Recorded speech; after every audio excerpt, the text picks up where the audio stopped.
Arsenal ရော Man City ရော Champion ဖြစ်ထားရင် United အသင်းလားပရိသတ်များအားလုံးပဲမင်္ဂလာပါဗျာဦးတီပါ iMac ခွန်ရှိကိုအေဂျင့်ကနေပြန်လည်ကြိုးလိုက်ပါတယ်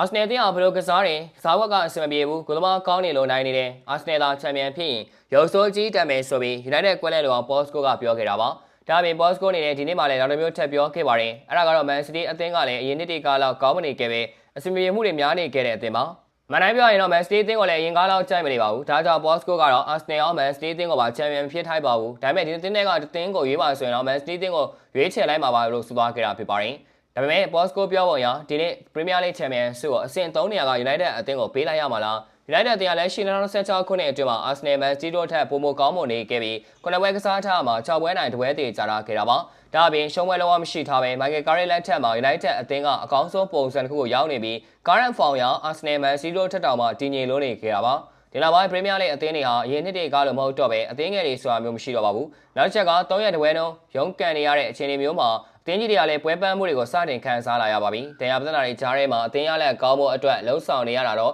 အသင်းကြီးတွေကတော့နိုင်ဝဲတစ်ပွဲကိုလှပတဲ့နိုင်ဝဲအဖြစ်လှုံ့ဆော်နိုင်ခြင်းမရှိတော့ပါဘူး။ဒါကြောင့်လည်းအားကလေးဝင်းပုံစံမျိုးတွေဖြစ်လာခဲ့ပြီးလှပတဲ့ကစားကွက်နဲ့အနိုင်ပိုင်းချင်းမျိုးတွေကိုလည်းမြင်တွေ့ရဖို့အတွက်ရှားပါလာခဲ့တာပါ။ဒါပေမဲ့လည်းနီးပြတွေဘက်ကပြန်ကြည့်မယ်ဆိုရင်ကစားပုံလှဖို့အတွက်ရလက်ကောင်းမှုကိုသာဦးစားပေးလာကြပြီးနောက်ပိုင်းမှာ Arsenal လိုတောက်ခံဘောတွေကနေဂိုးသွင်းဖို့အတွက်အသင်းတချို့ကစတင်လှုံ့ဆော်လာခဲ့ကြပါပြီ။ဒါအာဆနယ်အသင်းစတင်ခဲ့တဲ့ဇလန်းဆိုပြီးအာဆနယ်အသင်းကိုဝေဖန်ပြစ်တင်နေကြသလိုမန်စီးတီးအသင်းကတော့မှ၄နိုင်တက်လို့တန်းတက်အသင်းကိုဝေခွင့်မှာတကိုးတည်းနဲ့ကပ်ပြီးအနိုင်ရအောင်ကစားလာခဲ့တာပါဒီအနေထားတွေကိုကြည့်မယ်ဆိုရင်နိုင်ဝဲရဖို့အတွက်မလွယ်ကူတော့ဘူးဆိုတာကိုသိတာထင်ရှားလာခဲ့ပြီးဂိုးပြက်ချေပက်နိုင်ဝဲဆိုတာမမြင်ရတာတော့ကြာမြင့်လာခဲ့ပြီးဒီတော့ Posco ရဲ့ဝေဖန်ပြစ်တင်မှုတွေဟာမှန်နေသလားမှားနေသလားတေချာတာကတော့ဖလားရဖို့ရုန်းကန်နေကြတဲ့အသင်းတွေဟာရလက်ကိုပုံမဦးစားပေးလာခဲ့တာဖြစ်လို့ကစားကွက်လှပဖို့အရေးကိုတေးပြီးဦးစားမပေးတော့ပါဘူးအာဆနယ်အသင်းဟာလာမယ့်ပွဲစဉ်တွေမှာလည်းမန်စီးတီးအထက်ဆက်လက်ရပ်တည်နေတဲ့အတွက်လှုပ်ရှားရှိတာတွေကိုဆက်ပြီးလှုံ့ဆော်သွားအောင်မဲ့သဘောပါပဲကစားကွက်လှပဖို့မန်ဂယ်လိုအပ်တာလားစူပလာနဲ့အတူအောင်မြင်မှုရရှိဖို့ကပိုပြီးတော့လိုအပ်တာလားဗီဒီယိုလေးကလောက်ပါပဲအဆုံးလေးကြည့်ရှုပေးခဲ့ကြတဲ့ပရိသတ်ဒုတိယချင်းတိုင်းကိုကျေးဇူးထူးပဲတင်ရှိပါရခင်ဗျာ